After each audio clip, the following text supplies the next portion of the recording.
Bienvenue dans la jungle des affaires, une émission mettant en lumière les humains derrière les entrepreneurs et les gestionnaires d'entreprise.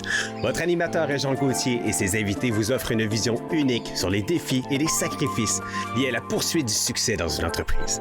Alors préparez-vous à découvrir les humains en plein cœur de la jungle des affaires.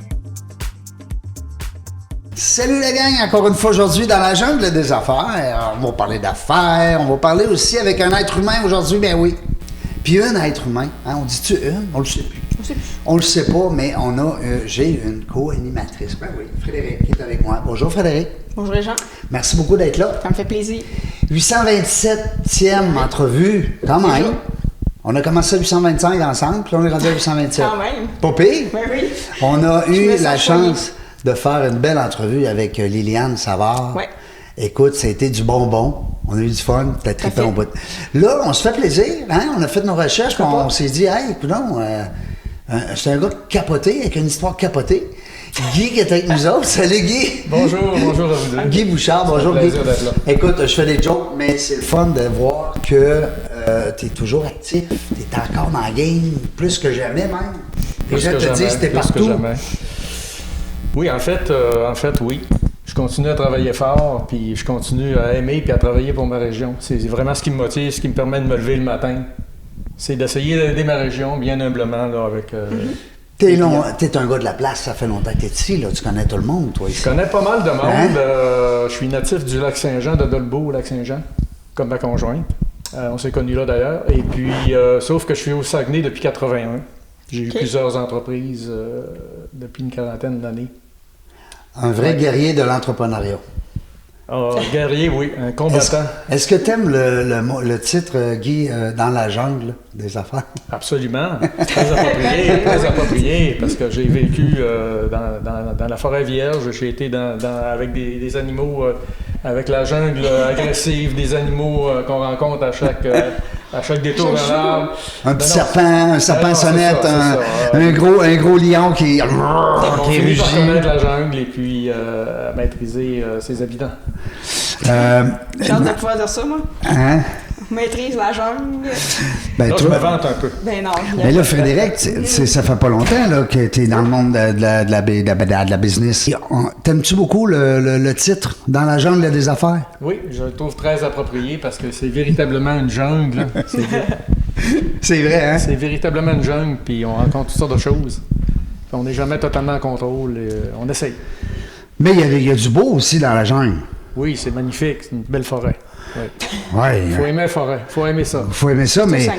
Oui, parce que des fois, surtout ici, on a tendance des fois à dire que la jungle, ben, c'est sombre, hein, c'est noir, c'est dur, c'est tough.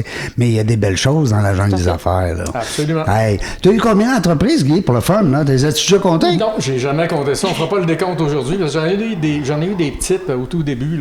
J'étais comme consultant à mon compte au départ. J'ai eu différents patrons, mais surtout des entreprises, mais peut-être un 5, 6, 7. Qu'est-ce que ça fait? C'est la base des affaires? Qu'est-ce qui fait qu'à un moment donné, tu décides, moi, j'en veux pas de patron? C'est ça? C'était ça. Puis oui? J'en ai eu des patrons, puis j'ai appris avec ces gens-là. Ça n'a pas été facile. Mais moi, tout petit, je rêvais d'avoir un commerce. Je rêvais de faire de la business. J'achetais des bonbons en paquet, je les divisais, je les revendais à mes frères, mes sœurs, mes cousins, mes cousines. Alors, j'ai toujours fait de la business. Fait que t'avais l'ADN, là. Oui, mais c'était pas pour faire de l'argent, parce qu'à chaque fois que l'argent que je faisais, je rachetais des bonbons, je les mangeais. Moi, ce qui m'intéressait dans l'argent, c'est la capacité que ça donnait de faire des choses, même à cette époque-là. Et puis, c'est ça. Dirais-tu que tu as un bon rapport avec l'argent aujourd'hui, avec l'expérience? Non. Non? Bienvenue dans le club. Non, c'est ça. Pourquoi non? Dans le sens que, pour moi, l'argent, c'est quelque chose que je n'ai jamais songé, jamais fait d'effort pour accumuler, nécessairement. Puis je suis encore un peu comme ça aujourd'hui, je suis moins pire, là. Mais on se ramasse à un moment donné à l'âge de la retraite, puis on se rend compte que finalement, on n'a pas fait beaucoup de provisions. On se dit, ben on a des commerces, on a des entreprises, on va vendre ça. C'est un peu ça que j'ai fait aussi. J'ai réussi à vendre certaines entreprises, certaines divisions. C'est pour ça qu'aujourd'hui, j'en ai un peu de côté, mais j'ai commencé sur le tard, disons, à penser à ça. Moi, ce qui m'intéressait, c'est les transactions, la business, le roulant. Le plaisir de faire des affaires avec les gens, avec les humains qui m'entouraient, que ce soit des employés, des associés. J'ai eu beaucoup d'associés aussi. Et toute la partie humaine de la business. Le volet humain. Plus que l'argent, oui. Mais pas nécessairement faire des petits profits. Oui, Oui, non, évidemment, parce que je veux dire, quand on est propriétaire, on n'a pas le choix Si on d'en n'en faire. fait pas jamais, on a un problème. Là, il faut en faire, mais tu sais, c'est pas pour l'accumuler. OK, je C'était pas comprends. pour l'accumuler, c'était peut-être pour le réinvestir ou en profiter Comprends.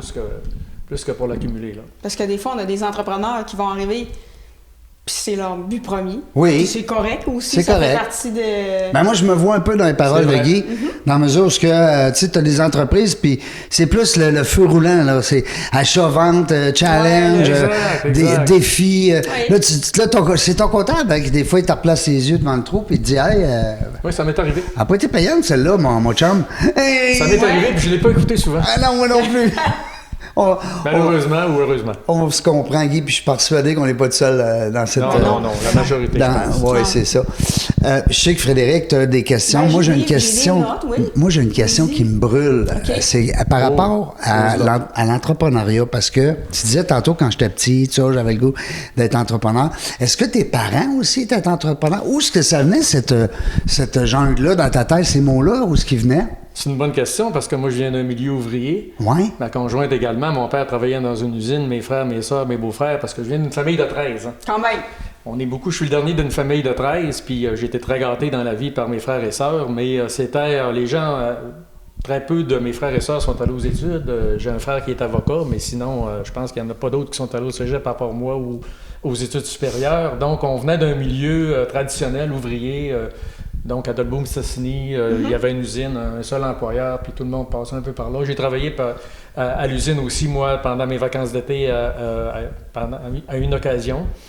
Et c'était pas valorisé nécessairement comme L'entrepreneuriat? c'est le cas de partout au Québec, toutes les régions Ouais. du Québec, de faire de la business. Ben, on dirait, oui, tu as raison, mais en même temps, ici, particulièrement, puis la Beauce, je trouve que c'est Oui. des points où est-ce que tu retrouves beaucoup le feeling entrepreneur, le jargon, je sais pas. Peut-être maintenant, peut-être Ouais. davantage maintenant. parce qu'on a- Tu l'as vu monter, ça, cette Oui, parce que tu sais, dans les dernières années, j'ai été beaucoup au développement économique, puis j'ai travaillé beaucoup avec des jeunes entrepreneurs.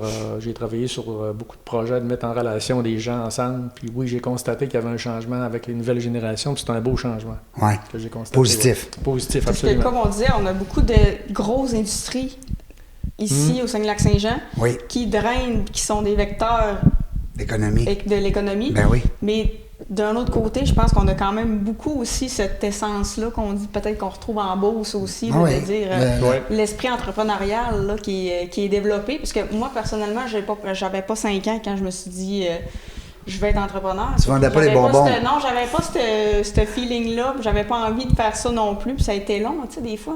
Ouais. On dirait que tu sais pas.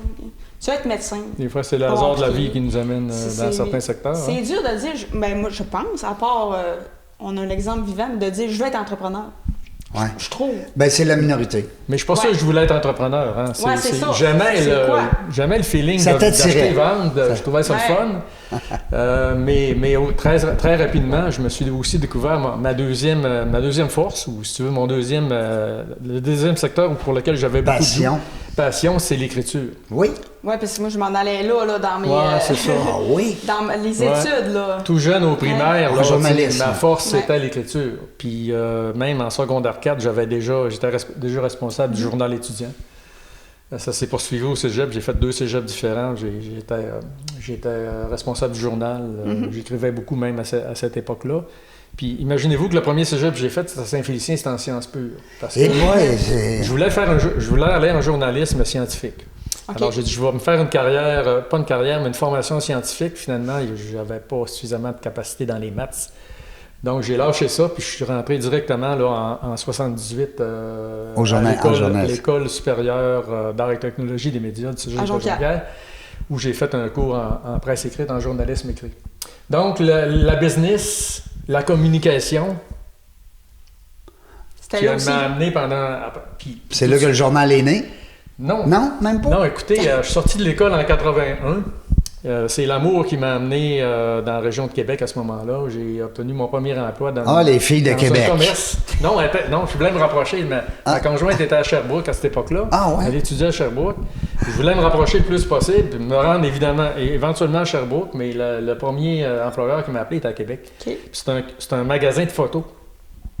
Parce que quand j'ai fait ma formation en journalisme, on faisait beaucoup de photos. Moi, j'étais très passionné de la photo également. Mais il fallait connaître la photo, la prise de vue, le développement.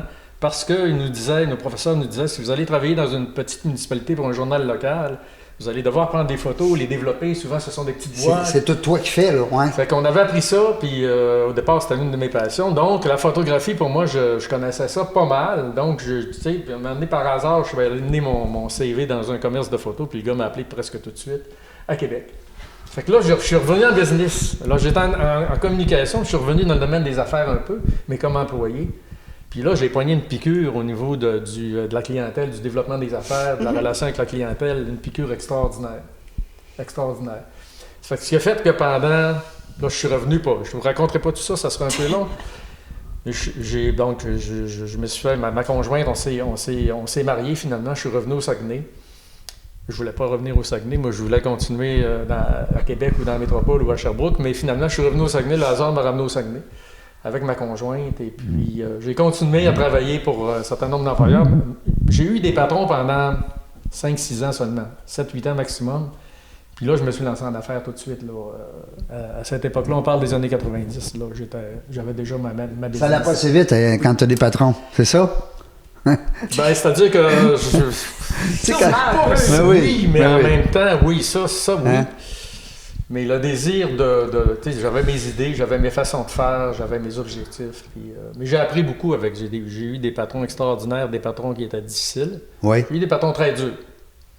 Ça ne m'a pas servi quand j'ai commencé à faire des affaires. Mais aujourd'hui, ça te sert.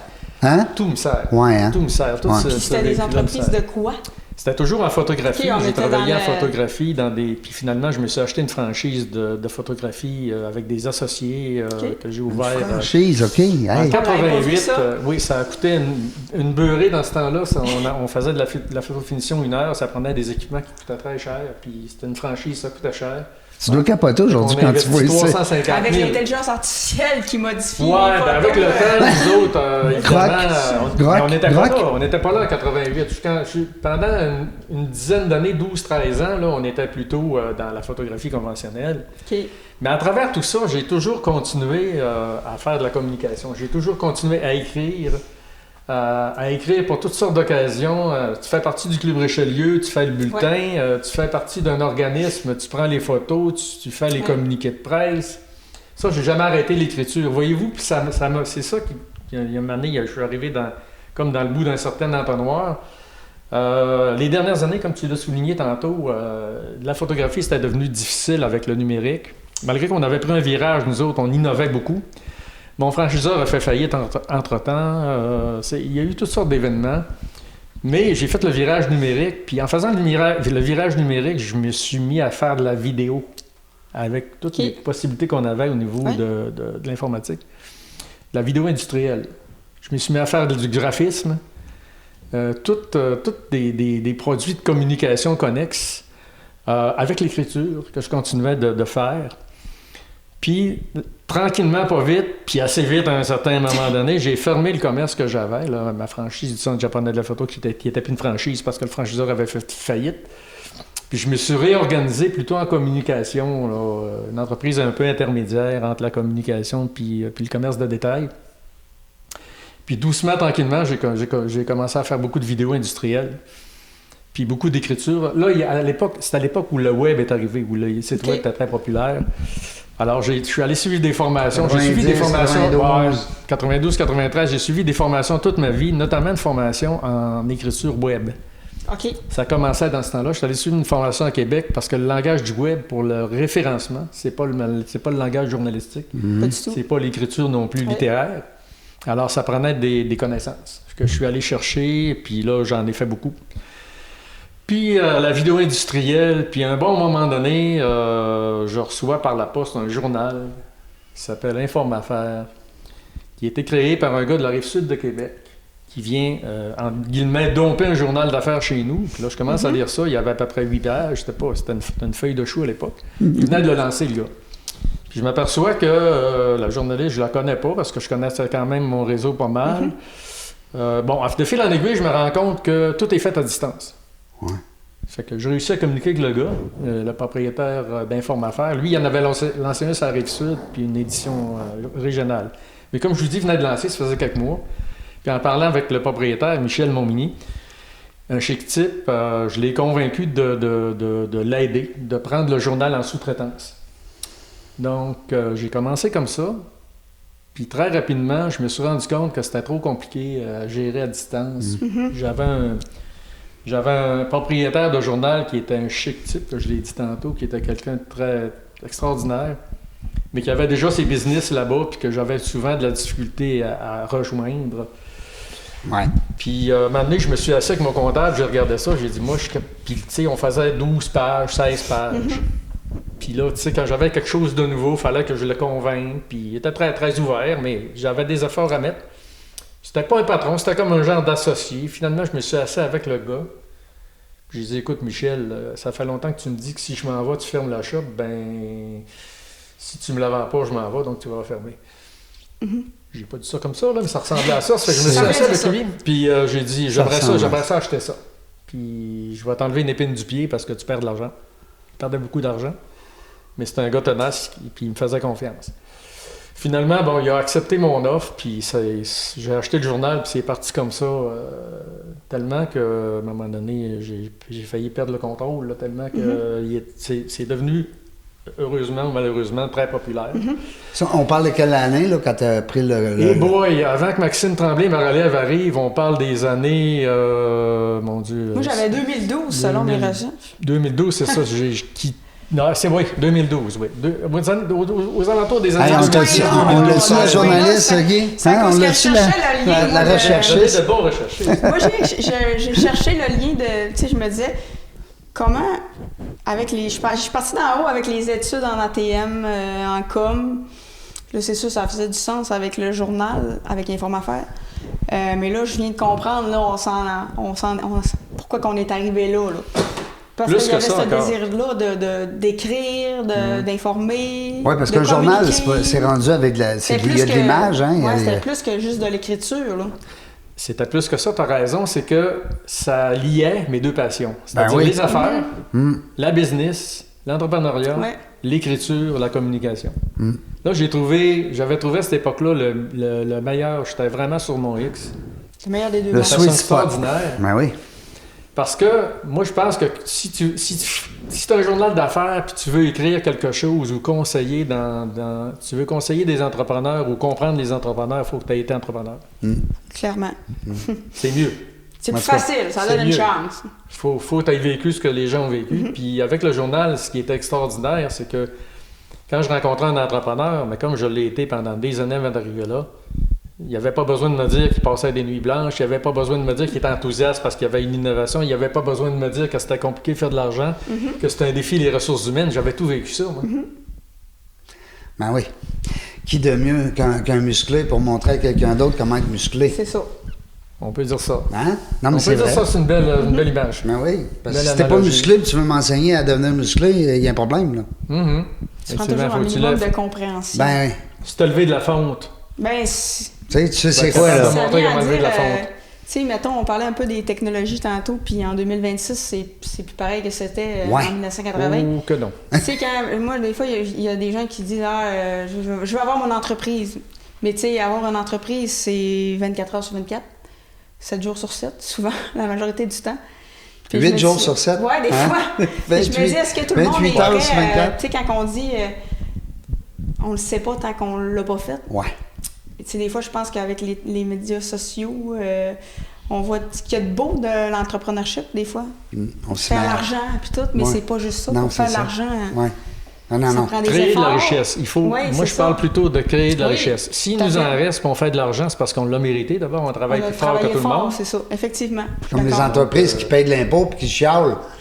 Je veux dire, à quelque part, si tu payes de l'impôt, c'est parce que tu as fait de l'argent. Là.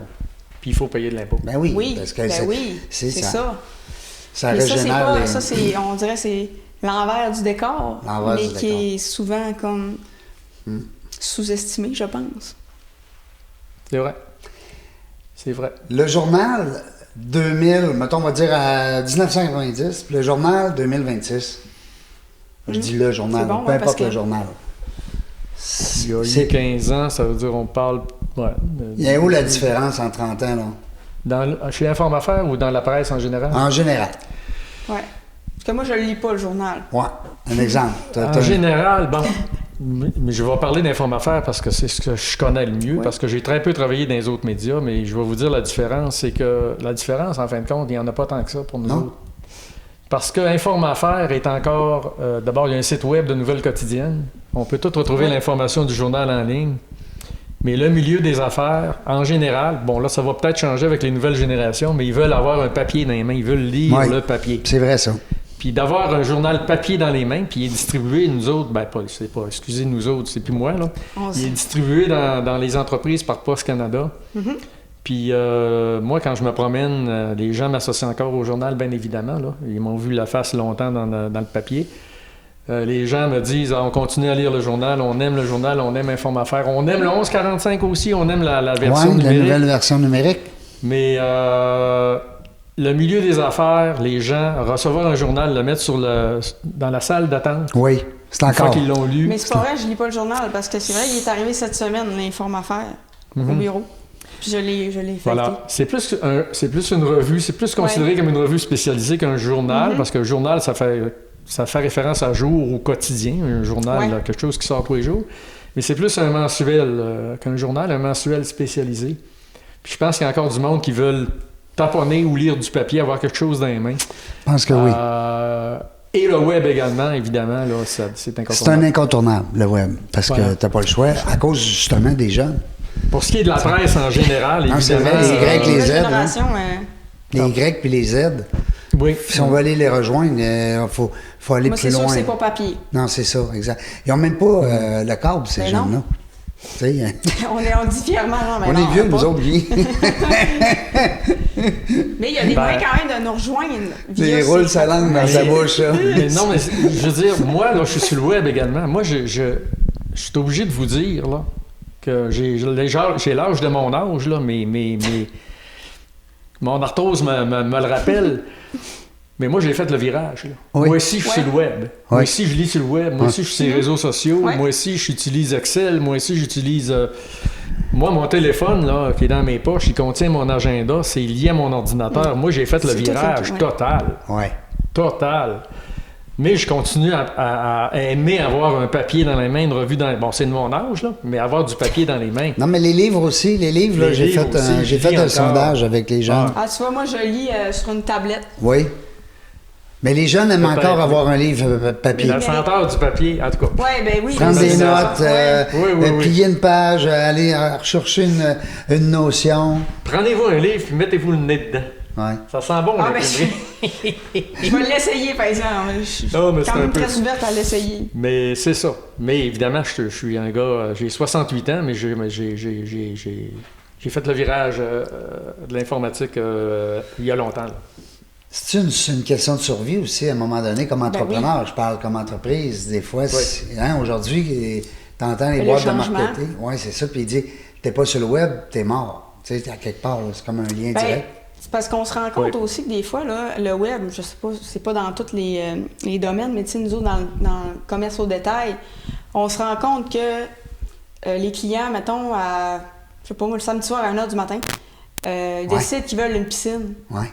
Tu sais, on reçoit une notification comme quoi il a fait une demande de soumission. En ligne, à minuit le soir, c'est ça. On se rend compte que, tu sais, ça, avant, il aurait attendu. Il aurait attendu lundi, puis peut-être que lundi, la ballonne aurait dégonflé. C'est ça, alors que là, c'est tellement, on dirait, c'est sur le champ. Instantané. Il prenait une coupe de vin le samedi soir, puis il y a des... Tu sais, ils ont chérie, on s'ajoute une piscine. Lundi, ça ne dit plus, mais c'est pas grave, toi, tu vas le rappeler, je comprends. C'est surprenant parce que des fois, on regarde l'heure à laquelle les messages courriels rentrent, puis là, tu dis, OK. En même temps, moi, si il me passe de quoi par la tête, je vais faire la même affaire. C'est pour ça que si on n'est pas sur le web. Non, le web, c'est... Nous autres, on est chanceux. On a vécu les deux transformations. Tu sais, l'arrivée du web, parce que le web, c'était dans les 90 à aller jusqu'à 2000. Là, ça a été vraiment... On était là, wow, ce qu'on va faire avec ça. Si on avait su où ce que ça allait aller, on ne le savait pas. Puis aujourd'hui, c'est l'intelligence artificielle. Puis ça faisait partie de ma question. Parce que qui dit écriture... Oui. Tu sais, moi, je suis un maniaque d'écriture. Ma fille, Kéliane, que je salue, a gagné des concours d'écriture. Zéro faute. Il n'y a pas de faute à la maison. Puis, tu sais, moi, dire une affaire, quand tu écris un mot, Là, à cette heure, depuis quelques années, il y a un outil qui s'appelle ABCDE, on ne sait pas, mais qui nous permet d'avoir justement des textes un peu mieux structurés en français, puis des fois, ils vont même plus loin que ce qu'on y a demandé. Oui. Tu vis ça comment, toi? T'es un puriste, là, tu comprends ma question? C'est extraordinaire. Oui. C'est juste extraordinaire. C'est juste extraordinaire. Il faut savoir s'en servir, puis il faut s'en servir pour les bonnes raisons. Ouais. Moi, je suis encore un rédacteur, mais pour ce qui est des recherches, pour ce qui est de me donner une idée, parce que moi, quand je rédigeais, que ce soit pour le journal ou pour un client, je faisais beaucoup de recherches sur Google, puis j'allais faire du copier-coller que je réécrivais. Alors, moi, j'utilise maintenant des outils d'intelligence artificielle.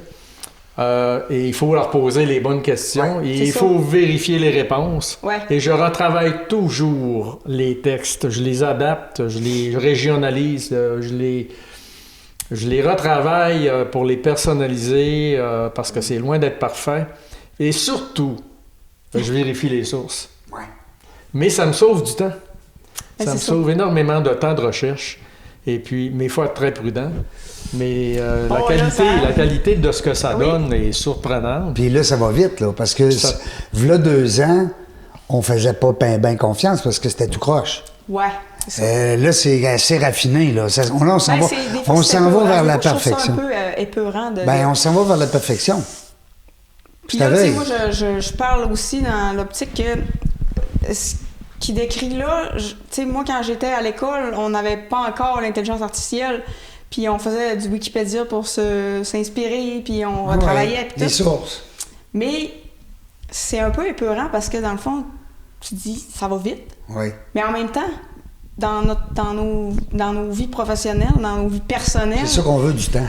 Ouais, puis ça nous en fait sauver quand même passablement, je pense, pour n'importe quoi. Ouais. Puis là, il fait quoi, là, du jour au lendemain, là, de ce temps-ci? Ça ressemble à quoi, une journée type dans la vie de Guy? Mais là, présentement, bon, en fait... Je ne suis pas retraité, là, dis-moi pas ça. Pas du tout, loin de là. Non, j'ai vu qu'il n'était pas retraité. Non, ça n'existe pas. En fait, quand j'ai vendu le journal à la relève Maxime Tremblay, je suis devenu immédiatement consultant. Pas parce que... Ben, je le voulais, évidemment. Là, ça m'intéressait. Je me demandais ce que j'allais faire, mais le téléphone a sonné tout de suite. Il y a des clients qui m'ont dit, ou des gens qui m'ont appelé, ils m'ont dit, tu pourrais-tu nous aider dans telle affaire? Je n'ai pas eu tant que ça, mais je n'ai eu tout de suite des bons. Alors, j'ai commencé à faire ça, puis à un moment donné, j'ai aussi offert mes services à certaines organisations. Puis, ils m'ont embauché, ils m'ont donné un mandat, puis finalement, j'ai été embauché. J'ai eu un patron pendant 2 ans et demi. Un patron... Qui était supposé être un client. Qui est un client au départ, puis ils m'ont dit, est-ce qu'on peut t'engager à temps plein? J'ai dit oui, je vais l'essayer. Bon, ils m'ont fait une proposition, évidemment, j'ai regardé la proposition. Mais j'aimais tellement ce que je faisais, j'étais tellement sur mon X, plus que sur mon X encore, sur mon Super X, que j'ai accepté la proposition. Puis j'ai été là 2 ans et demi. Bon, ça s'est terminé au 30 juin, parce que le projet n'a pas été renouvelé. Il n'y avait plus de financement du ministère de l'Économie. Vous savez qu'il y a eu beaucoup de coupures dans l'année dernière. Donc, il n'y avait plus de financement. Ben, eux, en fait, mon poste a été comme aboli. Donc, je suis redevenu consultant, tout simplement. Mais j'avais tellement de gaz quand j'ai fini ça, j'avais tellement d'idées puis de projets, parce que je vous explique ce que je faisais. J'étais coordonnateur de la maximisation. Ça veut dire que moi, qu'est-ce que j'avais à faire? C'est de lier les projets ou les promoteurs des projets ou les grands projets ou les donneurs d'ordre avec les entrepreneurs régionaux. Autrement dit, prenons un exemple, First Phosphate de ce monde, qui a un projet. Moi, immédiatement, je me mettais en relation avec ce donneur d'ordre-là, potentiel. Et puis là, je lui expliquais que je pouvais l'aider. Je pouvais l'aider d'une façon, c'est de la mettre en relation, puis de lui expliquer qu'on avait des entreprises régionales qui pouvaient l'aider à faire son projet. Puis comment je faisais ça? Alors nous, au Saguenay-Lac-Saint-Jean, on a un outil unique au Québec puis au Canada. C'est-à-dire, on a une banque de données des entreprises qui est quand même très complète. Il y a beaucoup de régions du Québec, il y a beaucoup de donneurs d'ordre, même de ministères qui m'ont dit, à l'extérieur de la région, mais qu'est-ce que c'est ça, cette patente-là? Vous avez ça chez vous. Ça existe depuis plus de 15 ans. C'est-à-dire que j'ai un répertoire de toutes les entreprises et organisations du Saguenay-Lac-Saint-Jean. Je suis capable de vous dire dans quel secteur d'activité ils sont, le quotidien. Je suis capable de vous dire combien de ressources humaines ils ont, dans quel secteur les ressources humaines travaillent. un paquet d'informations qui sert aussi notamment à Service Québec pour la stratégie de main-d'œuvre, mais qui alimente aussi un site web de recherche de ressources humaines. Tout ça est relié ensemble. C'est une patente avec laquelle moi je travaillais. Donc, j'étais capable de dire à n'importe quel donneur d'ordre, ben, si tu as besoin de construire une bâtisse, tu as besoin de mécano soudé. Tu as besoin de lui, puis lui, puis lui. Je t'envoie une liste d'entreprises. Et l'autre bord, j'appelle les entrepreneurs concernés, puis je les avise que éventuellement, il va y avoir un appel d'offres. Bel job, ça. Puis je dis aux donneurs d'ordre, ben, tu pourrais-tu nous faire une rencontre avec certains entrepreneurs pour les informer de ce qui va arriver pour qu'ils se préparent. Alors, ça ne peut pas être une plus belle job que ça parce que tout le monde peine. Ben oui, tout le monde peine. T'es juste dans le bonheur, dans le positif. Voilà. Alors, j'avais plusieurs autres dossiers, mais c'était mon principal dossier, c'était de lier les projets et les promoteurs avec les entreprises régionales. Puis je m'occupais également de différents secteurs de l'économie aussi, comme le prolongement du réseau de gaz naturel, d'énergie, ce genre de choses-là. OK. Alors, tu vois, alors ce poste-là, c'était comme une continuité d'Informe-Affaires. Avec Informe-Affaires, je rentrais dans les entreprises, j'apprenais à connaître l'humain, parce que l'humain, c'est toujours la clé numéro 1 de l'entrepreneuriat. Ou des entreprises. Les entreprises, c'est pas nécessairement des contrats, c'est pas nécessairement des chiffres d'affaires, c'est pas des états financiers, c'est pas une shop, ce sont des humains. Des humains. Alors, je communiquais avec ces humains-là dans Informe-Affaires, j'écoutais leur histoire, je la racontais avec une bonne capacité d'écoute, une bonne capacité de transmettre ces belles histoires-là. Donc, ça m'a permis, dans une autre vie, lorsque j'étais coordonnateur du CEMAX retombé, d'amener toute cette lumière-là, cette expertise-là, cette belle couleur régionale-là à nos donneurs d'ordre. Puis de dire aux entrepreneurs, là, préparez-vous, il va y avoir des beaux projets, il y a des choses qui s'en viennent. Puis quand j'ai fini ce contrat-là, au mois de juin, le 30 juin, je me suis reposé un petit peu, mais au mois d'octobre, j'ai redémarré. J'ai continué à être coordonnateur du CEMAX d'une certaine manière, mais bénévolement. Ah oui? J'ai continué à travailler. Trop? Ça me manquait. Puis je pense que la région, présentement, on est à une étape de notre évolution régionale, une époque historique pour différentes raisons au niveau économique. On est en train de faire un virage majeur. Oui. Puis je trouve malheureusement que les décideurs ne nous donnent pas le signal qu'il faut se mobiliser. Il faut se mobiliser comme région. Parce que, je le répète, c'est historique ce qu'on vit présentement. On parle d'éolien, on parle de construction navale chez notre voisin, la flaque l'autre bord de la rivière, là, à la Davie. Ouais. On parle de la défense avec la base militaire de Bagotville. On parle du solaire, on parle du réseau ferroviaire. Il y a un paquet de choses qui brassent. L'aluminium, c'est un beau secteur d'activité, mais c'est un secteur qui ne créera plus beaucoup d'emplois, dis-je. Parce que ça s'automatise. C'est ça. On a des usines ultramodernes, des usines où il y a moins de monde.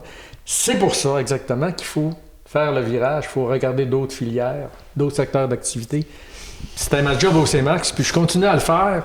Imaginez-vous que j'ai des clients, je continue à travailler dans ce sens-là, soit pour des clients, soit pour des dossiers que je fais de façon bénévole. Et d'ailleurs, j'ai commencé une chronique au mois de février dans Informe-Affaires, une chronique que je me suis offerte pour réveiller un petit peu, puis bien humblement, je le dis bien humblement, puis bien positivement, réveiller un peu les gens, les décideurs, pour passer mes messages, comme on va peut-être le faire là, par le biais de cette entrevue-là. Ben oui. C'est le but. C'est le but. Ben, puis, politique peut-être. Il me semble que je te trouve moi, bon. j'avais Non, une je sais note, pas, là. On a-tu politique? un prochain maire de Chicoutimi avec nous autres, non? Ben, il n'y a pas de maire à Chicoutimi. Non, c'est une mairesse. C'est un maire à Saguenay. À Saguenay, excuse-moi. Il faut Ouais, c'est ça. Non, Ça faut fait que tu- la faut- chose que tu dis, là. L'éducation. Oui, tu m'avais tout oui, éduqué, C'est vraiment pas là. grave. passée. C'est vraiment pas grave. Ça me permet de te taquiner. Mais présentement, on vient de sortir d'une élection dont on repartira pas de sitôt.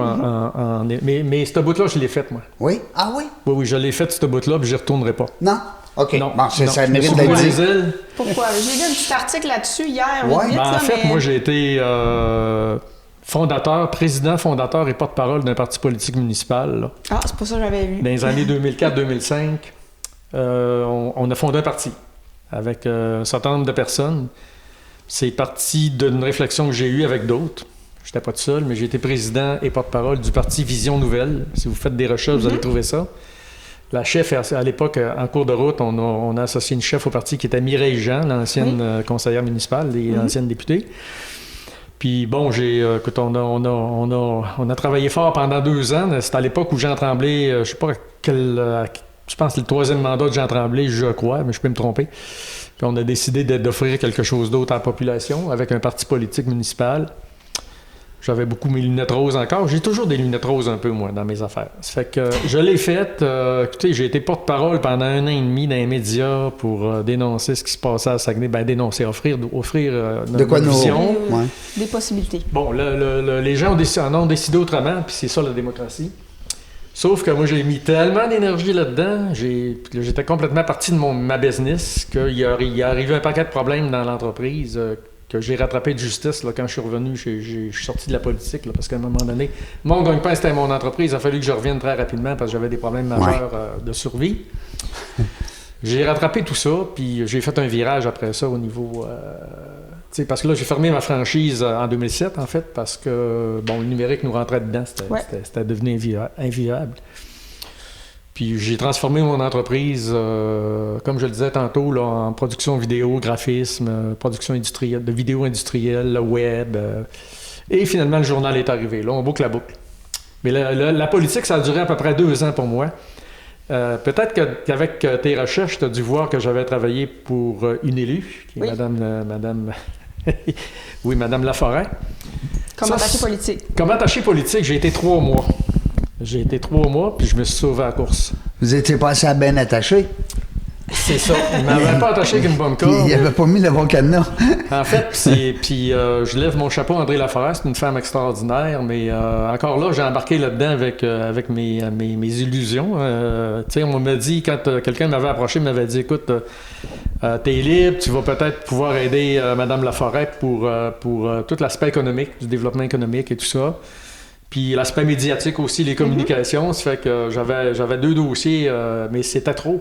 C'était trop intense. Écoutez, là, fallait écouter. Parce que, tu sais, quand tu es conseiller, quand tu es attaché politique, tu as beaucoup de tâches à faire. Une des tâches qu'on avait, c'était de surveiller les médias. Au cas où on parlerait des ministères ou du ministère de Mme Laforêt, parce que Mme en a eu 2. Au cas où on parlerait de la personne, Mme Laforêt, au cas où on parlerait de la députée de Chicoutimi, alors il fallait être attentif dès 6 heures le matin. Surveillance. On surveillait la radio, puis là, s'il y avait quelque chose qui la concernait, il fallait tout de suite y envoyer des conseils, relatifs à la communication, comme on dit dans le milieu politique, envoyer des lignes. Oui. Puis ça, maintenant, ça fait un bout, mais là, c'était le soir, c'était l'accompagnement dans des activités, c'était très, très intense. Puis moi, comme j'aime beaucoup ça, l'économie, c'était vraiment moi, j'allais là pour l'économie, pour aider l'économie régionale. C'était un peu trop, puis à un moment donné, là, j'ai voyé la campagne électorale arriver, là, c'est avant la dernière campagne, évidemment, là, donc, c'est ça. Je me suis dit, là, c'est peut-être, ça dépasse peut-être mes capacités. Moi, je suis en pré-retraite, là. Fait que, présentement, moi, je travaille 15-20 heures par semaine. Je ne vais pas travailler plus que ça. Ben non. En politique, comme attaché politique, c'était 50 heures par semaine. Tu peux faire ça un petit bout, j'ai pas de problème. Mais c'est pas payé temps double, là, passer 40 heures. Là. Non, mais c'est tellement passionnant. C'est pas tellement le nombre d'heures, mais c'est parce qu'à un moment donné, c'est épuisant. C'est le rythme. Puis Mme Laforêt, là, j'y lève mon chapeau, c'est une personne qui a énormément d'énergie. Tout le temps de bonne humeur, tout le temps des idées. Tu sais, elle est très, très proactive. Elle nous challengeait énormément, puis c'était le fun. Là, mais moi, je n'étais pas rendu là dans ma vie. Là. Ça, c'est bon pour des jeunes de 30, 35 ans. Là. Tu sais, qui ont pas trop... soit qui ont leur famille, ils ont élevé leurs enfants. Les enfants sont à l'école, mais pas pour des trop jeunes ni des trop vieux. C'est ça. Mais j'ai bien aimé ça. J'ai même travaillé un mois.